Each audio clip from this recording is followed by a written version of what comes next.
but you share your list with your partner and your partner shares his or her list with you. And in that way, you both grow your list. You are listening to Amplify Your Success Podcast, episode 278. And today, let's discover how to multiply your business with joint venture partnering. Are you ready for this? Let's get started.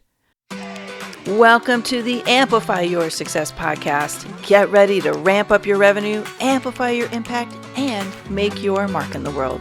This is the show for experts, thought leaders, and service professionals who want to shatter their limits and achieve that next level. You're going to find out from other experts and influencers how they made it. Now, let's get amplified. Hey there, inspired entrepreneurs, business leaders. It is your host, Melanie Benson, authority amplifier to expert-based business owners.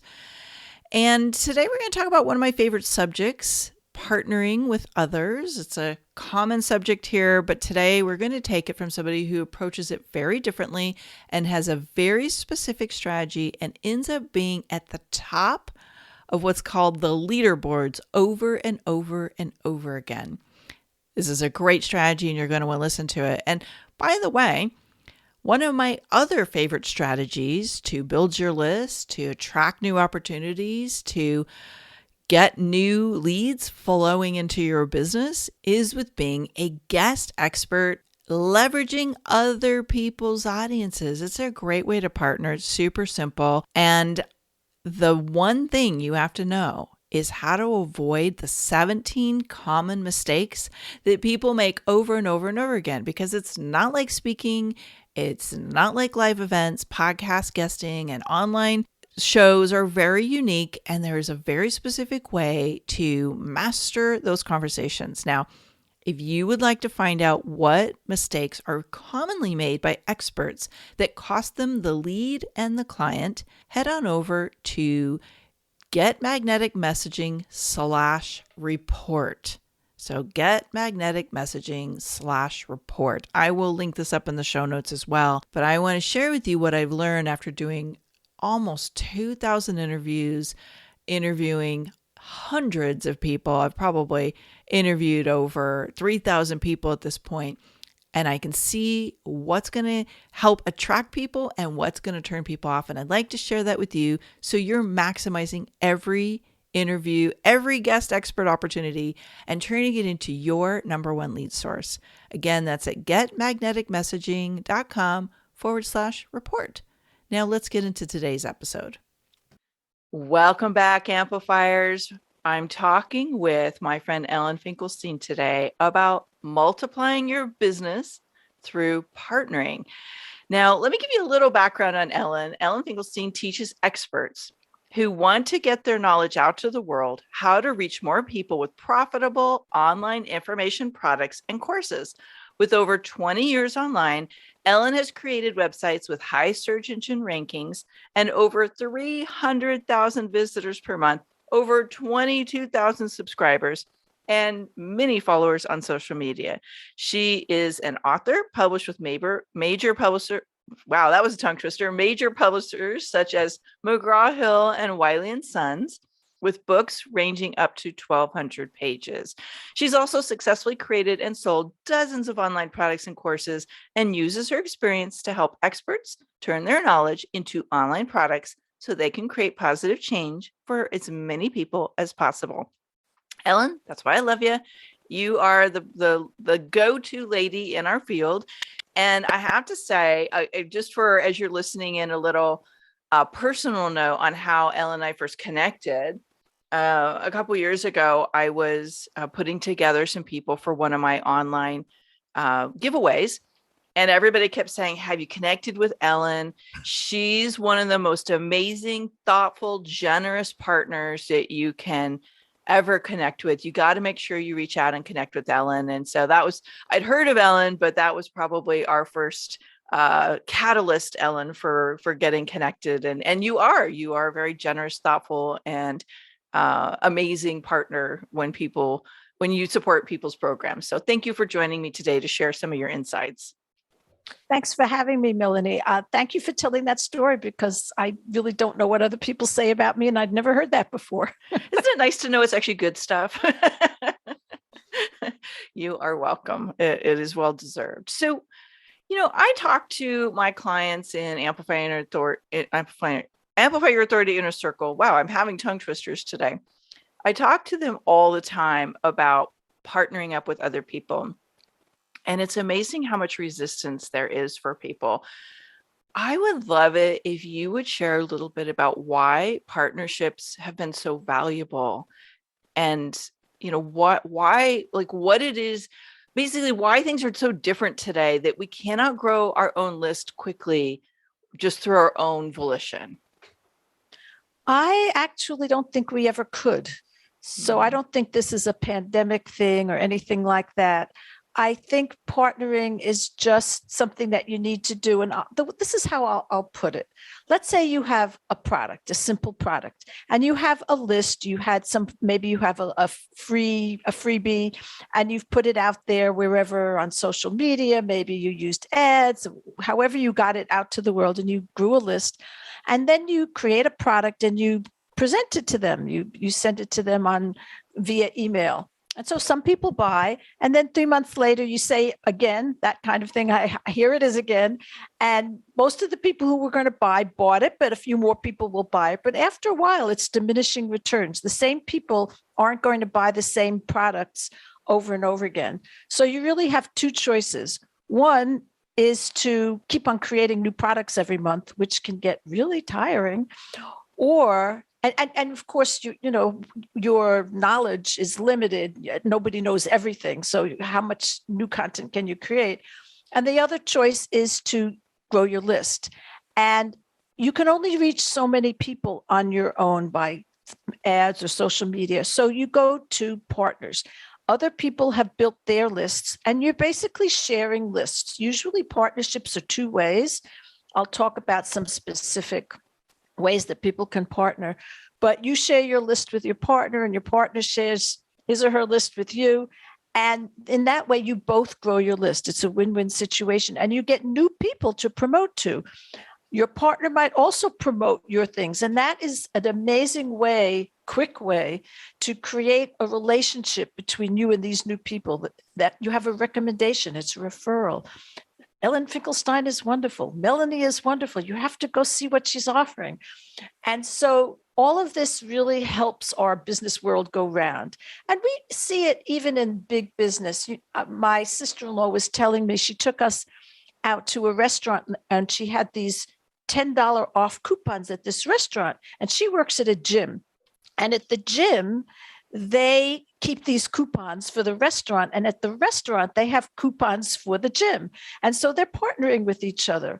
And you see all the time on television, you might see, let's say at McDonald's, and you get a cup that has figures of a movie, for example. And so Star Wars and I'm just making this up, and McDonald's have partnered with each other to promote each other. It just works. And you really get diminishing returns if you keep on trying to work with your same list over and over again. I would agree. I know my first big win in business 18 years ago, whatever it was, came from partnering with other people. And I found that at certain times, my list, had kind of become non-responsive, as we call it in the industry. It kind of became a dead list. And, I kind of shared the same offer enough times where they're like, we got it. Those of us, we're going to say yes, said yes.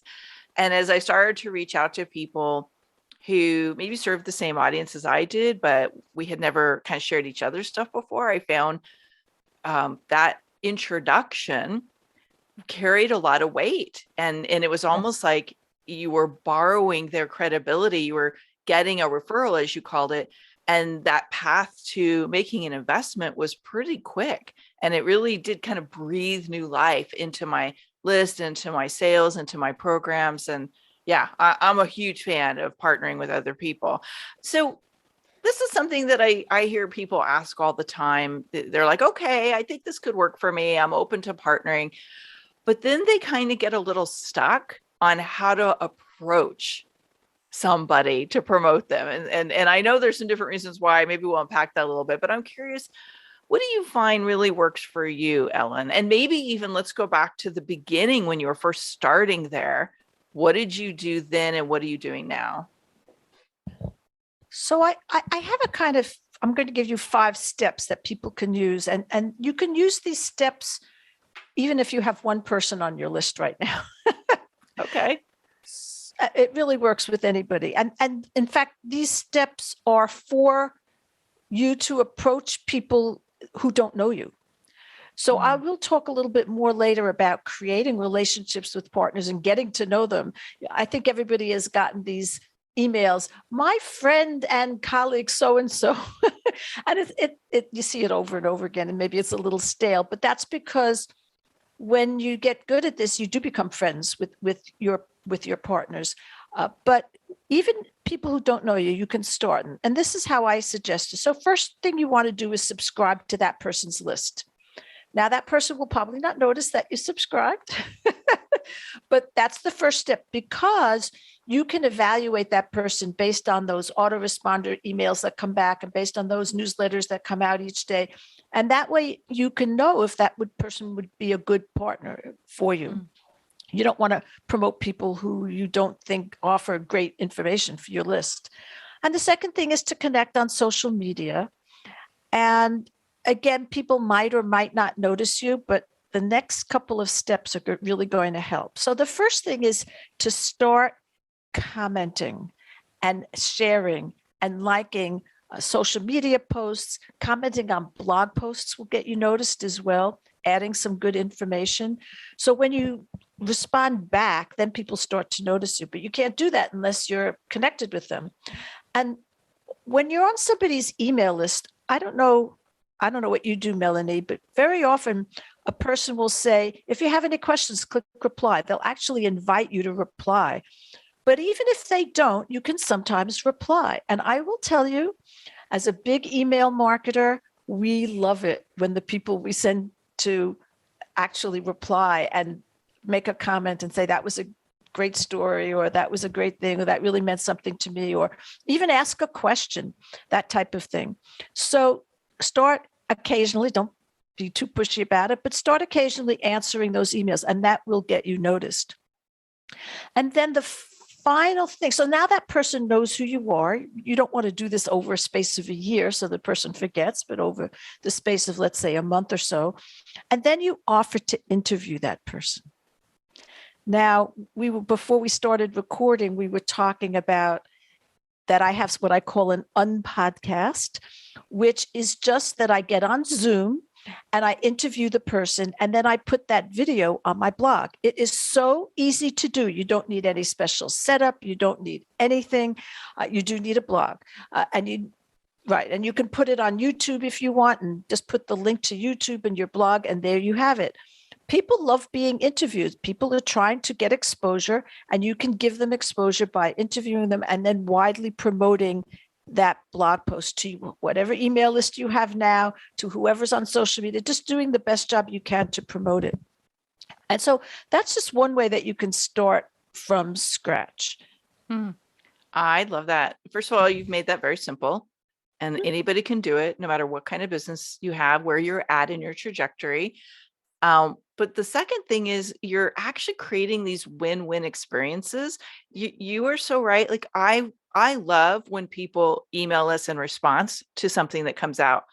And first of all, you may or may not know that that's a great way to tell the email service that we use that you like the emails from us. So there's a great win in that for most of us who use email to communicate with our community. But great tips. Love it. So there's a lot of ways that we can partner with people. I've certainly tried lots of them, but you're like the queen of partnering. Like I see you do so many different things and different ways that you're building up partnerships.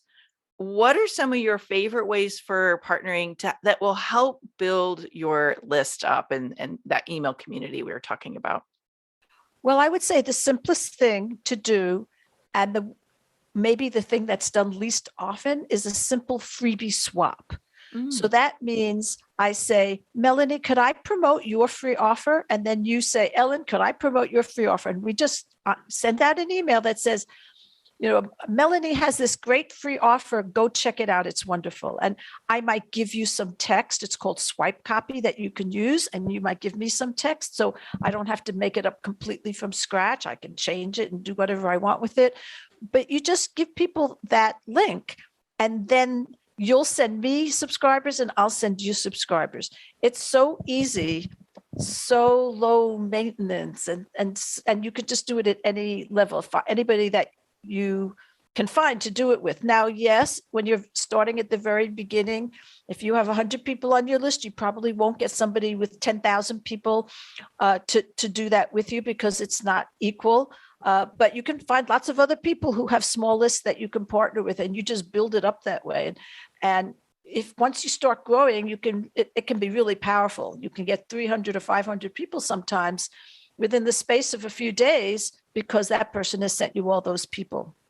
So that's a really simple, powerful way, and everybody should be doing that. I just can't think of any excuse not to be doing that.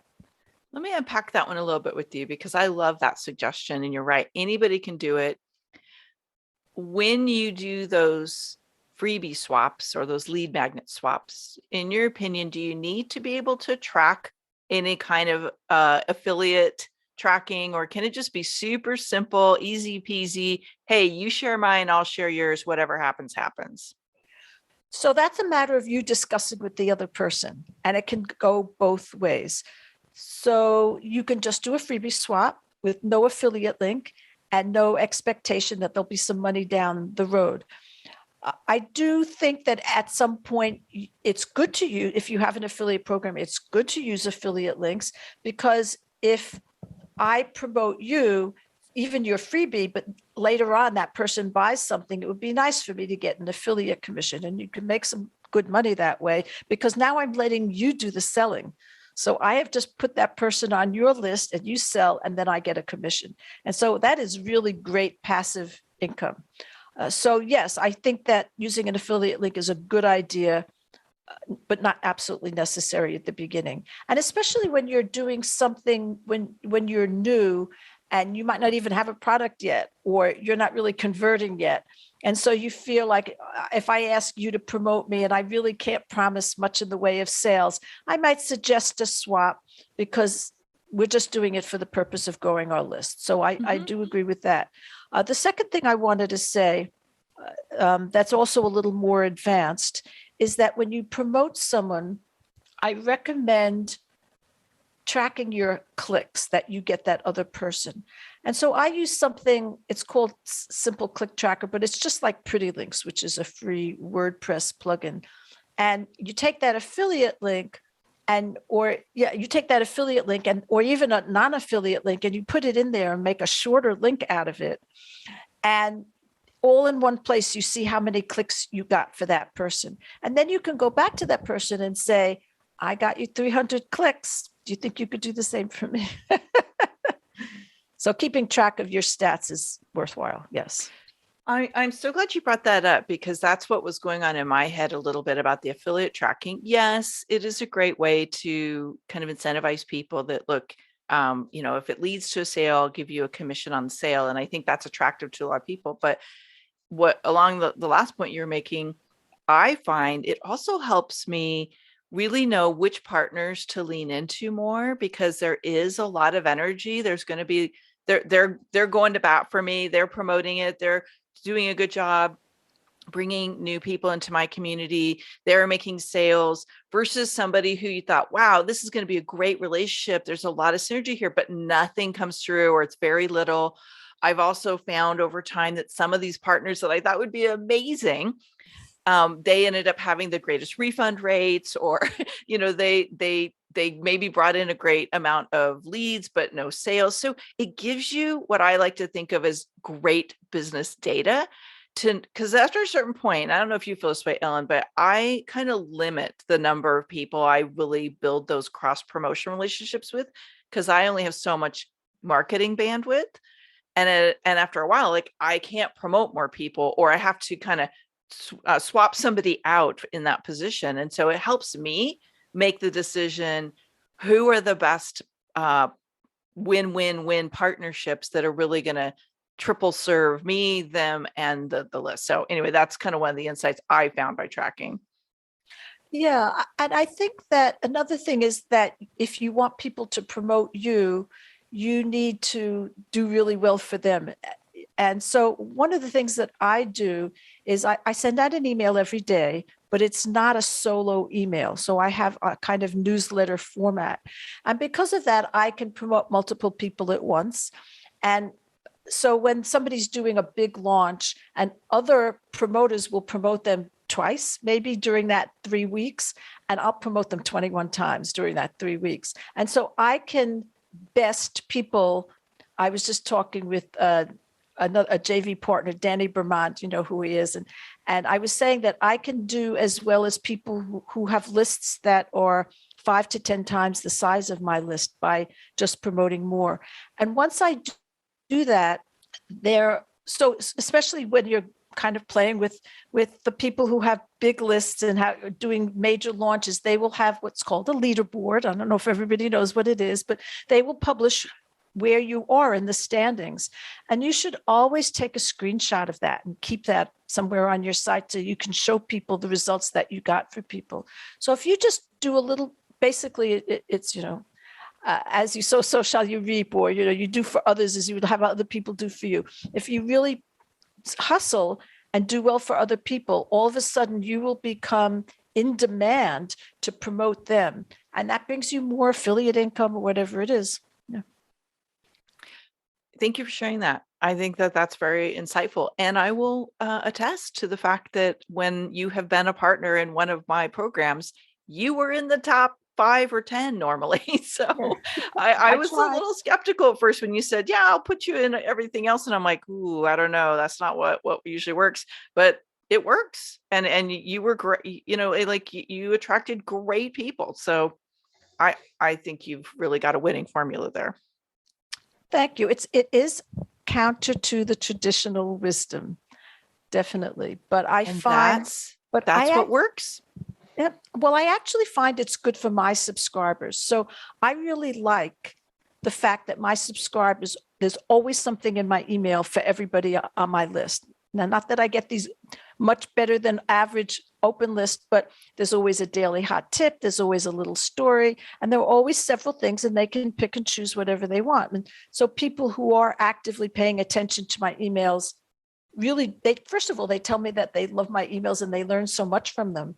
And it's because I educate as I sell, and they always get something out of it. So I think I get good results, as you said, but it's also good for my subscribers. Yeah. So let's switch gears to talking about what works when someone's, not necessarily just doing like a list building, but you really want to help build partner, or you want to attract partners. You want to have partners promote a specific product or course. Maybe you're doing a launch of some kind. What do you notice is working right now for that type of partnership? So I would first say that if you want to attract people, you have to have promoted other people in advance. So if you think I'm going to have a launch in 6 months, now is the time to start promoting other people to build up that reciprocity so that they owe you back. You can't just ask people to promote you at the last minute. And also people with the largest lists, as you were saying, your promotional calendar gets filled up. And so I can't ask you to promote 2 weeks from now because you already have on your schedule to promote other people. So definitely promote well in advance of the time you want other people to promote you. The second thing is build up these personal relationships. I was saying how we always say my friend and colleague. So you definitely want to create these online friendships and connect with people in online networking and different groups, wherever you are. Just create these relationships. Even though they're virtual relationships, they are real relationships. And you need to develop them. And maybe you can help people in other ways. If something personal goes on in their life, you acknowledge it, and you can help people personally as well. So these have to be real relationships, I would say. And finally, you have to have a good offer. So it's something that people want. So you have to find people who serve the same target market as you, and you have to have something that they're happy to offer. And you need to make it really clear to people. So, where you get your link, your affiliate link, what the copy that people can use is, what the dates are, maybe add some images. So you need to really prepare to make it as easy as possible for your partners. Yeah, I'm so glad you brought up the easy. I think sometimes we don't realize, because we kind of get in our silos and in our own world, and we don't realize how busy other people are. They have so many moving parts. They're probably delegating a lot of these pieces. And so if there's a lot of complicated components that aren't spelled out well, I've seen that's where partner promotions really flop for people. Is there's an expectation that doesn't match the clarity, and then the execution and the communication breaks down a lot. And along those lines, Ellen, we were talking in the green room a little bit about some of my experiences. And I would say the people who make promoting easy and enjoyable are the ones I like to continue. When people like ask for one thing and then change the expectations like 50 times and keep adding more and more and more, that's when I'm like, or they get everything to you in the very last hour and expect you to drop in. That makes it really complicated for someone like me. So I'm a huge fan of easy and really thinking about how can I make this so enjoyable for the people that are, going above and beyond to promote me, that, they'll want to do it again. And that's not to say things don't happen. I mean, I'm sure you have horror stories and some war wounds of launches gone wrong and promotions that you thought would go really good and maybe didn't. And we all learn from that, right? Yep. I did want to say something else about these relationships. So I at some point I want to talk about giveaways, because it's one of my favorite ways to partner. Yeah, let's talk about it now. Like, I want to hear some of your favorite ways of partnering. Okay, so let me give some things besides the freebie swaps. I'll talk about giveaways, but I just wanted to say that there's a tendency these days to require the people who you're going to partner with in the giveaway to fill out a contract. And so this is my personal thing, but I feel like that if they need a contract, then I don't want to partner with them. And I don't want to ask. Meaning if the person hosting the giveaway is requiring a contract with you. I would personally, I would rather partner with people I know and trust already. Yes. Yeah. And if I partner with somebody one time and it doesn't turn out, it doesn't turn out, I won't partner with that person again. So I just feel like you really need to create relationships. I just want to emphasize that again. So let's talk about giveaways. Wait, you opened up something that's important. I don't want to skip away yet. Okay. You just talked about the importance of trust.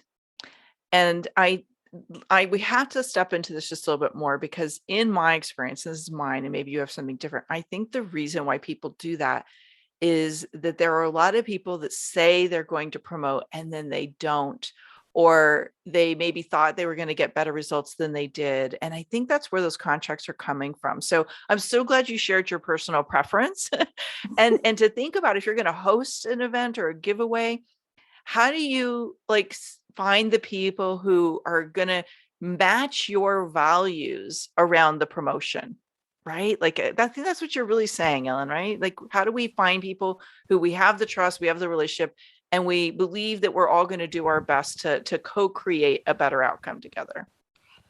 Yeah. So I certainly understand when you're doing a live web summit that you need to make really, really sure the person's going to show up, because it's really going to mess things up if the person doesn't. And that's a little bit different from a giveaway. And so I have certainly had people say, I like to say, when you're working with a partner, you're going to ask a whole bunch of people, and some won't answer you, and some will answer you and say no, and some will answer you and say yes, and they won't promote. And then finally, some will say yes, and they will promote. And all four of those things are very common.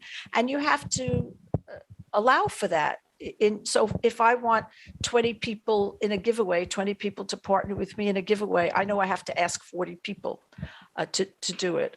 And you see, as you go along, you kind of get a sense of that. And it doesn't always work perfectly. But let me talk about giveaways. Yeah. So I want to first say, I think most people who are online kind of know what we mean by giveaways, but the word giveaway is actually used in a different way by big business. So if Procter and Gamble does a giveaway on their Facebook page, they're talking about a sweepstakes, but they might call it a giveaway. So they're giving away prizes. There's a first prize and 2 second prizes and 3 third prizes and 100 fourth prizes or whatever it is. Not everybody wins. And so that's really more of a sweepstakes, but they often use the word giveaway. But in the giveaway I'm talking about, people, it's not one company. So you're partnering with a whole bunch of people. Each person gives something, contributes something. They're called contributors. And then everybody promotes, and they're called participants. They sign up, and then they can choose. They can get all the gifts if they want. They can get whatever they choose. So it's not a sweepstakes at all. That you don't win something. Now, the success of it depends on everybody participating. And we were talking about tracking clicks, and I certainly have a way of doing it. I keep a leaderboard, and if people are not there, not participating, then I remind them about it. So you have to keep up on people at the time. But it's one of the most, first of all, a giveaway is a great technique for somebody with a smaller list, because your contributors actually don't care about your list. They care about the size of the other people's contributors. So if I have a list of 10,000 and other contributors have a list of 10,000, I don't really care what the size of the list of the organizer is. So it's a good technique for people who are starting out. You can grow your list by 1,000 people in a space of 2 weeks like that. So it's really, really powerful. It's remarkably simple to set up a giveaway. It's just like a freebie, a free offer. So you have an opt-in page and a thank you page and a delivery page and an autoresponder and on the delivery page is just listed all the gifts. So it's really as simple as that. That's how I do it, very simply.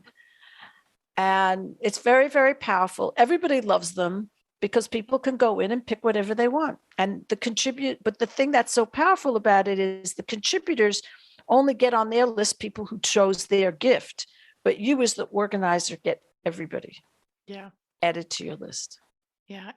I love that strategy. I've done it a couple times now, and it's one of it is a win-win-win opportunity for sure. Yep. Anything else you really love right now as ways that people can partner? So I haven't done this in a while, but I actually, as a way of growing your list fairly quickly, like a joint webinar, a joint masterclass. And the way I've done it, I've done 3 of them, and 2 of them were pretty much promoted as this is a no selling webinar.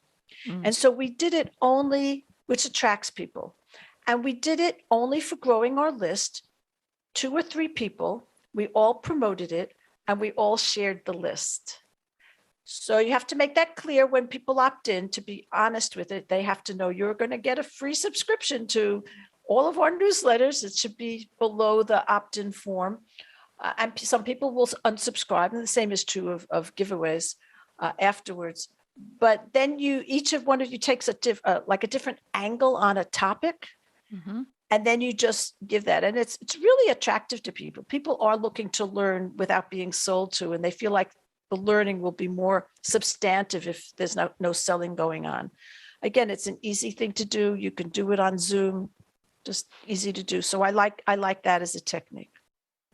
Great suggestion. I love it. So Ellen, I know you have a resource that will help people start to take action or take their partnerships to a new level of success.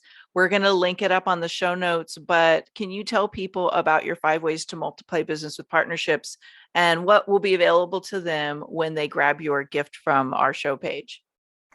Yes. So what I do is I list, and some of them we've talked about already, but some of them will be a little bit new, but it's just 5 different ways to partner and a lot of details about how to set it up, how to organize it, how to have meetings with potential partners and set everything up and nail down those dates and all of that.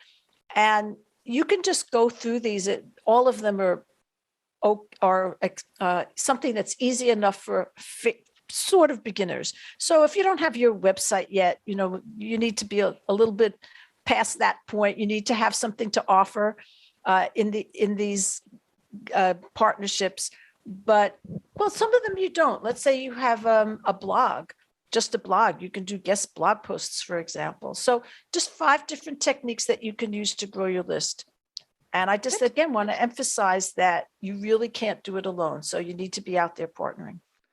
It's a very slow, very overwhelming, very frustrating journey when you try to grow your list with only you contributing to it. And honestly, like, I can't think of a better way to speed up that process so that you can attract more clients. Having a bigger list means that you get to serve more of the people that you really want to make a great impact on. So it's a huge win. And, I love that you have a very simple tool that people can get for absolute free. So head over to the show page at Amplify Your Success Podcast.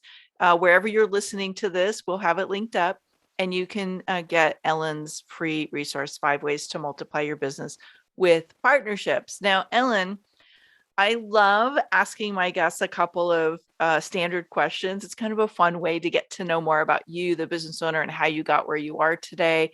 So what would you say is the boldest thing you've ever had to do to amplify the success of your business? So I think I'm going to go back, weirdly enough, to 2007. And this is going to be very funny to you because 2007 was a long time ago. And that was when I did my first webinar. And that was a time when very few people were doing webinars. In fact, I didn't even host it myself. It was a third-party company that was doing all of the marketing, and they invited me and they said, we'll give you $500 to do a webinar. And I remember my first experience because I couldn't see, it was the first time I'd ever spoken and I couldn't see the audience. And it was like speaking into the void. And it was so scary. And I just kind of had to take a gulp and keep on speaking. And it worked out. They asked me back. And eventually, maybe a couple of years later, I got GoToMeeting and GoToWebinar and started hosting my own webinars. But I remember that as being a scary moment. And you know how people talk about blogging, well, the internet in general, but blogging specifically as the first time that you could publish something you write and the whole world could see it. You didn't have to go through a publisher. It was like the democratization of information. And the same thing about speaking that's what webinars are to speaking. People don't realize how much of a revolution it is that you can speak. I've had experiences of speaking to the registrations were over 3,000 people all around the world. One of them, I actually asked people to put down their country, 97 countries. Can you imagine the ability to speak to 3,000 people in 97 countries? It's just totally revolutionary. Yeah, that's amazing. And I'm sure that there was some nerves in doing that the very first time. And, oh, yeah, kind of feel that fear and do it anyway, because you knew there would be some good outcomes from doing something that was out of the box at the time. So what's one thing you wish you would have done sooner? I have 2 businesses in a sense, and I started by writing my books, and my first website was an author platform. And I was writing about AutoCAD, which is a drafting program, and PowerPoint. But when I started ChangeTheWorldMarketing.com, I was trying to teach people what I had learned from that other business about how to create an online business. But the kind of crowd that I was with and the coaches that I hired to help me were in this traditional world of internet marketing where everything is like under $97, like that's expensive. And so I wish I had learned to offer more higher priced products sooner. It's still something I'm learning. I'm still working on it, but I definitely waited too long. Yeah, I'm glad you shared that, because I think a lot of times we get into a certain pattern, if you will, with what we create. And then we start to see, wow, there's this whole other world of something that has a higher price point or a lower price point or whatever it is. And I can't wait to see what you do when you stretch into that and start making that part of your offering lineup, because you've got so many great programs you put out there. Ellen, thank you so much for joining me. I love getting inside your mind and really learning more like what's working for you around partnering, because I think you are just, like I said, you're brilliant at it. You are a model of success, and you're very generous in your heart and in your spirit with partnering. So thank you. Thank you for being a role model in that way. And again, like if you're listening to this and you're thinking to yourself, yeah, I think this is the time I need to start doing this, or I'd like to do it better, please learn with Ellen. She's so many great resources. She's such a great model, and her resource that we're linking up on the show notes will be so helpful for you. So head on over to the show notes and get it. And if you love this conversation and this interview as much as I have, make sure you give Ellen some love. Share the episode with your friends. Okay. All right, Ellen, we'll see you soon. Thank you for being here today. Thank you so much for having me, Melanie. Thanks for tuning in today, Amplifier. Be sure to join us right now in the Amplify Your Authority community at authorityamplifiers.com, and I'll share my 7 proven tips to be a highly paid expert that stands out in a crowded market. Plus, we're going to keep this conversation going, and I want to hear from you how you're going to amplify your authority and make a greater impact. Before you go, please take a minute to give our show and our guests some love over on your favorite podcasting platform. Subscribe, rate, and review. Leave your full name, and I'll spotlight you and your authority on social media.